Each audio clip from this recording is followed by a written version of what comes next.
Ni miamba hao na ni hatari tena hodari, na sitachoka kuchukua kalamu na karatasi niziandike sifa sufufu zinazowafaa wawili hawa. Demu wa Facebook ilimbidi azindue kipindi kipya, kipindi murwa kilichotega anga ya mashabiki hapa nchini Kenya, miezi michache tu baada ya kuachana na Weekly Show akiwa na Oga Obina.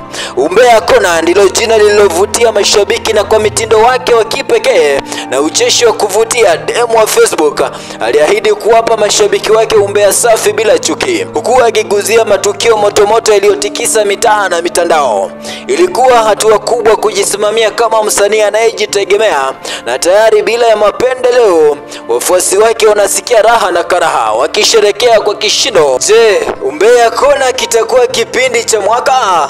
Tusubiri tuone, lakini bila shaka kelele za mtaa sasa zinajukwaa rasmi. Mungu azidi kubariki maisha ya demu wa Facebook, siku zote tuzidi kuombeana mwisho mwema.